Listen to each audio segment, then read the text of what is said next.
Margo Sorum with Yoga Therapists of Alaska, and welcome ASD teachers to core strengthening, core bracing. And in this sequence, it's really important to understand lumbar pelvic rhythm and lumbar pelvic stabilization. And sometimes we want to have this full range of movement and to articulate and to come anterior and to go posterior. And I have demonstrated that in the seating workshop too. We know that when we do the poses, we tend to want to hold. And that's where this core stabilization comes in, where we put the pelvis in the right place so we can stabilize the spine. Let me do one more example before we get too far along. Hands and knees, cat and cow. This is that lumbar pelvic rhythm, and I'm moving from the pelvis anterior, like I could not even pinch, I could pinch a pencil here, and posterior. And my spine moves, and ideally it articulates one vertebra at a time, and I'm originating from the pelvis and traveling up through the spine. So this is a nice way to kind of think of lumbar pelvic rhythm and this articulation through the spine. But then I'm going to come anterior, because that's my neutral, and I'm going to stabilize. So I'm not going to allow that to move. I'm going to come in, I'm going to keep the ribs stable, and I move my leg back. Ooh, my block behind me. And back. Whereas, I'm not going to do some sort of flinging movements and hyper movement. So this is starting to use core work. I'm going to stabilize anterior, go back. Dig my other arm forward, stay stable. Already here, my ribs are in, I'm supporting, I'm using my core bracing. I think this is Sunbird in your toolbox cards. Good. So we're going to do a little tutorial and move through some more core bracing to develop this awareness of being in that correct pelvic position and what it feels like when we're not in that position. And it's not to say one is better than the other. They're just different awareness practices.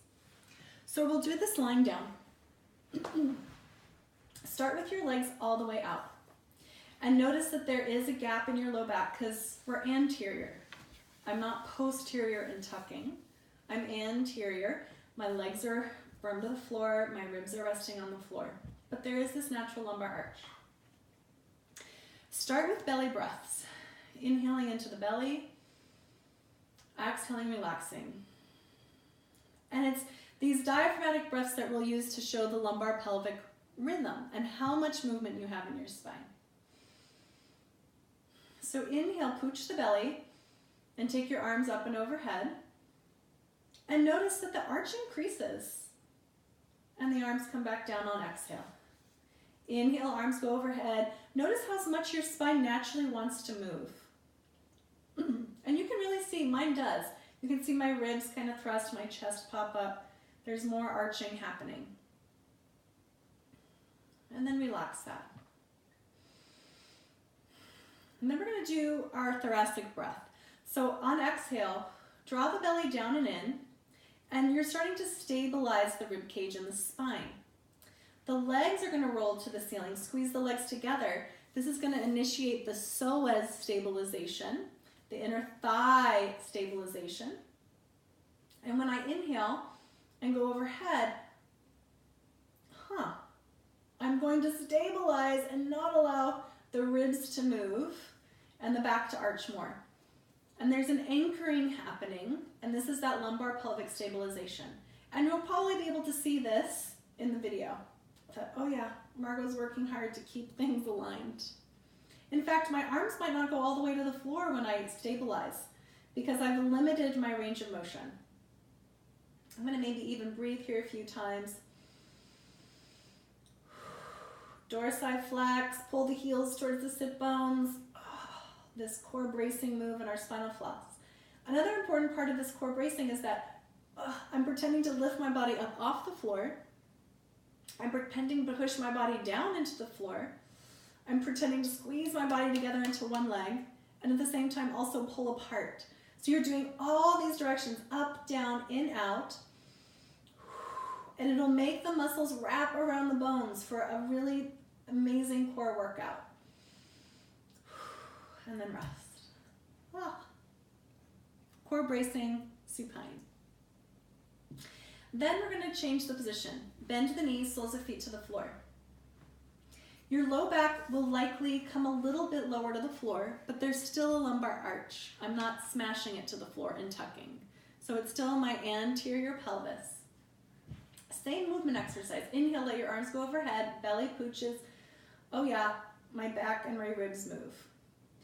This is really important to assess because some students will be a whole lot bendier than others. So I happen to be a pretty hypermobile person. I've had to train myself in my yoga poses to become more stable, to become stronger. Remember, we want that marriage of strength and flexibility. Okay, now I'm going to pull my belly down, stabilize the ribs, upper abdominals engage. Inhale thoracically into the ribs. Keep the spine stable as I bring the arms overhead, and my belly works so much more.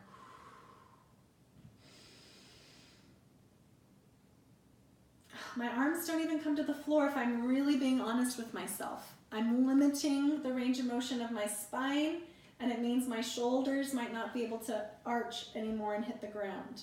So as I pull the ribs down, my arms come up off the floor. If I go, my ribs pop. So we're keeping the lumbar spine the same, but we're keeping some control in the upper abs. And then we let it go. Just gonna chug it out. Next variation, your knees come all the way in. And in this position, your spine might go a little posterior, so your low back is low to the floor. When we go out to tabletop, make sure the low back stays low, but also let the low back go into its natural lumbar arch. Just don't let it overarch. I'm going to help brace the upper body and the rib cage by taking my arms out and pushing down. Send your left leg out to tabletop, the right leg out to tabletop, and there will already be a tremble. This is the psoas, this connection from the sides of the lumbar spine to the inner thigh. And if I'm in my sweet spot, everything works. The whole front of the body, the whole back of the body, it's a lot of work. Dorsiflex the feet, and you're going to slowly inhale and lower your right heel to the floor and come super slow back up. And I'm keeping everything stable as I go, so there's no extra arching of the ribs and the thoracic spine, and there's no extra arching of the lumbar spine. But I am docked on the sacrum bone, so that my lumbar spine, thoracic spine, and cervical spine are all in their ideal shapes. Holy moly. These are called heel taps, and they should be really hard. In fact, as you get better at them, they will get harder because you'll have more control and you'll feel the muscles working at every little millimeter. All right, round 2. Send the legs back out to tabletop, and this time we're going to point the toes. Inhale, point and lower the toe, and come back up. Other side. Now, if your students are doing really well with this and keeping their spine super stable, we start to challenge this by taking the leg, oh my gosh, further into the room. I have some Olympic athletes that love this exercise because they feel like they never plateau and they can make their core extremely sore. Again, these don't get easier. The other cheat is when this leg goes out, don't let this knee come in. Keep everything loaded out over the hips. Oh, okay, and rest. If we're getting successful at keeping things stable, using the upper body to stabilize the rib cage, using the lower body to weight the lower abs, we combine. Inhale, toe tap. Exhale, up. Flex, inhale, heel tap. Come back up. We're going to alternate and move it forward into the room if you have the control to do so. Oh, it's been a little while since I've done these. I don't think I can go out any further. If I do, I hinge. So we back up into that place where we're doing it safely, where you can stay organized. Jill Miller would say that, organized. Okay, bring it in. All right, And then your students might not quite feel how much they need to work. So using a partner and having a partner to feel that would be very helpful. So my beautiful helper, Maya, is going to come into the picture. I'm going to set myself up at tabletop. I'm going to use my arms to pin my rib cage down and use my upper abs. Come to tabletop. And she's going to hinge beautifully. Oh, and then she's going to pull straight that way. And I'm going to pull down. And holy crap. Okay, Maria, that's funny. You'll feel it. Have them do that and have them hold it for 3 breaths. I couldn't even do that, Maria. 3 breaths. And it will really emphasize that. And then, instead of doing abdominals anymore, I would really recommend these instead. It'll teach better posture, it'll teach elongated abs, and it won't damage the lumbar vertebra to do the core work. Then you can tell them to brace themselves. You come up to tabletop, the hands press on the thighs, push out, the thighs pull in, and you do exactly the same simulation that Maya did with me, except now I'm doing it to myself. And you ask them to take full breaths for a whole minute. You can work them up as the diagnostic for 2 minutes. So that'll be an assessment for the core bracing workshop, is that they can work up to holding their own core bracing for 2 minutes. Or with a partner. It's hard. All right, how do we apply this core bracing standing? We're going to put the block in between the thighs, and you're going to squeeze the block. I'm going to bring the feet nice and close together. I should have my diaphragm of the psoas muscle, but I don't. The psoas muscle inserts at the inner thighs. It goes across the hip joint. It attaches at the sides of the lumbar spine and with the diaphragm at T12.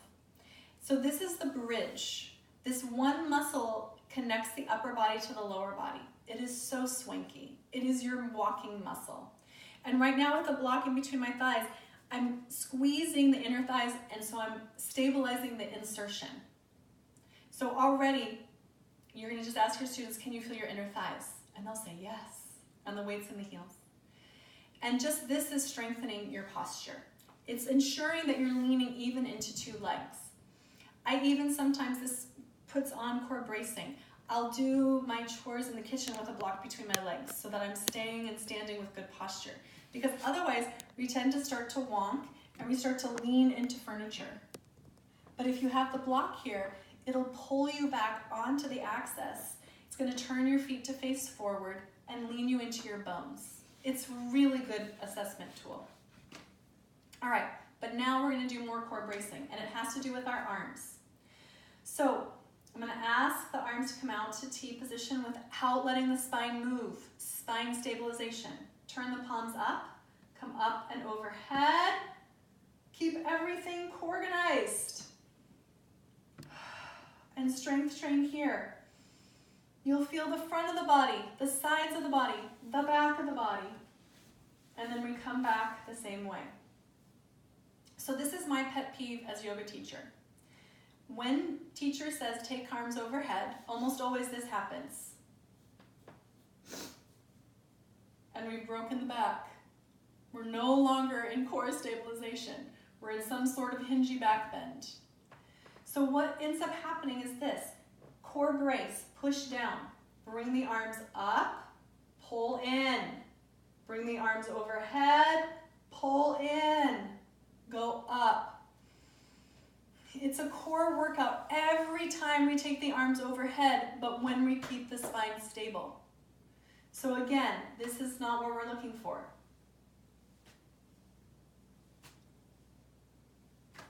We're looking for this. So this is the other diagnostic. Can your students stand and keep on the axis as they bring the arms up and overhead? Can they stay organized? The ribs stay down. And you can see it with my clothes, I think, that everything feels and is hanging even, front and back and sides. As soon as we do something else, it starts to wrinkle or it starts to slump. So we want to find this neutralized place where core bracing is occurring. And here we're organized. this block is magic. The block is a really lovely way to train core bracing and to train this engagement of leaning into the bones even. Okay, one more really wonderful sequence. It's called the Padangusthasana series. I gotta get my block, my belt. Okay. And this Padangusthasana series trains this core bracing and this stabilization in the pelvis, and it's going to help with those hamstrings to help for those seated postures that are more advanced. You can work with the belt in several ways, and I'll do my best to show that. The other thing that really is helpful as you progress in this sequence is to close the frame. So I'm going to do this open framed, but over time I would lean my feet against the wall, and it would be as if my legs had a block in between it. I do have a MP3 file on Amazon that's called Spinal Floss, Yoga for Your Psoas, and it will also take you through a lot of these concepts and sequences if you want to take a full-length workshop on these poses. Okay, on to our backs we go. We're taking the legs all the way out, and then we're going to squeeze the legs together like one leg, as if we had the block in between them. And then you anchor in. You're pretending you're lifting your body up off the floor, down, in, and out. That's going to create some tension and firm everything up. Muscles wrap around the bones. Bring your right leg into your chest and hold on to it. Now this is the hard part. A lot of students bring their knee all the way into your chest, and then notice it tucks my pelvis. So no longer am I in my lengthened core position. So I need to tip forward to the front of the sacrum, and then I'm using my arms like a TheraBand. I'm pushing the shin into the hands and the hands into the shin, and it's creating that PNF stretch. So this is a way you can teach PNF stretching. We're going to reach for the belt, wrap the belt around the sole of the foot, and take the leg up. So this pose is called Padangusthasana, and Padangusthasana means hand to foot pose. But most of us, I can't reach my foot to my hand, or I flatten my back to the floor. So this is cheating. I can do the pose, but I have to bend my knee, I have to flatten my back. This is a cheat. So we want to open this up, rock forward, let that lumbar arch emerge, and then I'm actually feeling the hamstring lengthen, the front of the leg lengthen, all those muscles lengthen on the axis in good posture. Whew, this is a great hamstring stretch. Now, external rotation of the knee, external rotation of the femur bone, depression of the hip, and then use your arm to core brace. And then you're going to take the leg out to the side, and oh my gosh, this is where that core work comes in. If my core disengaged, it would go like this, or your student's leg would flop all the way to the floor. So this is where the strength training happens. You go out, and instead of flopping to the floor, I'm resisting and pushing up towards the ceiling into the belt. Oh, so much core bracing. I hope you see me tremble. Come back into the middle. Hold the belt with the other hand. The leg externally rotates, but now it adducts. It comes across the midline.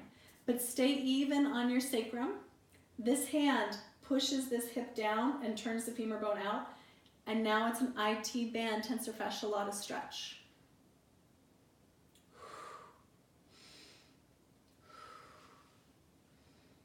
And make your way back out. And just pause here on your side and feel, oh my goodness, probably if you're looking overhead, you'd see this whole right leg is longer. It feels longer, it feels lower. And what I did was stabilize my spine and core, and I mobilized the hips. And I'm taking my hips through their full range of motion. So we'll do that again on our other side. So adduct and squeeze your legs together as if there was a belt in between your thighs. Sorry, a block in between your thighs. This time, I'm going to show it with the belt around my body. Another way that you can work this posture is by having the belt around your back. Oh, I've made it too tight.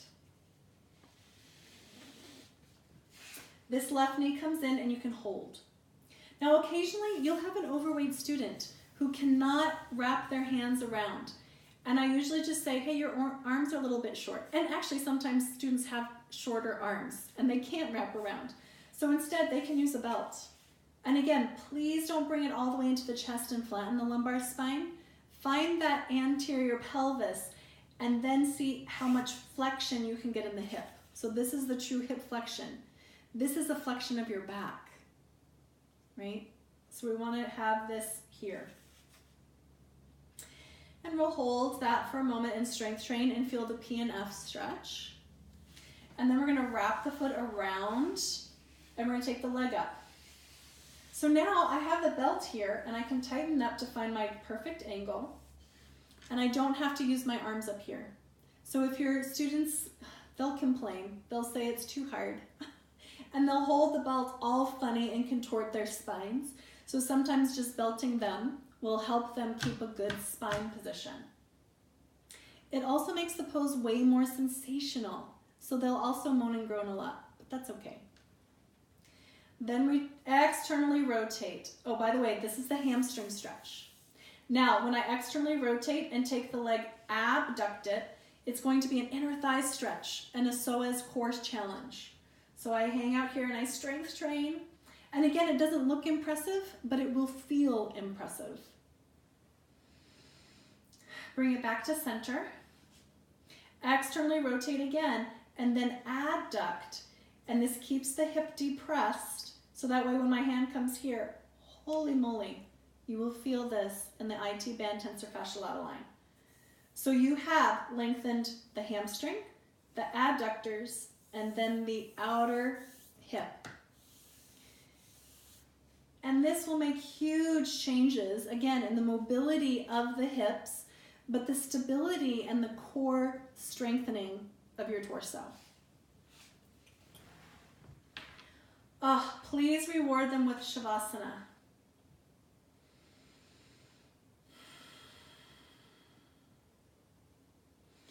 Have them just notice the tingling and the sensations in their legs.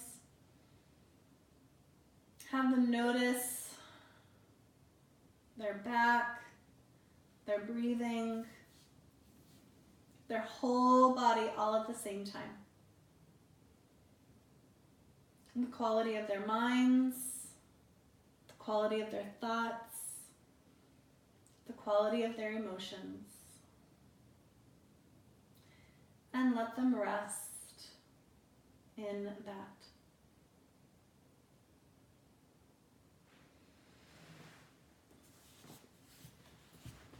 All right, I'm so excited you're on this mission to evolve the posture of our community. As we improve our posture, it will have a ripple effect because we're mirrors for one another and we are imitative. So as your students get better posture, your posture will improve. As your posture improves, their posture will improve. And when we feel good, we do good and can be of good in the world around us. And it has this magnifying positive effect in so many ways. Namaste.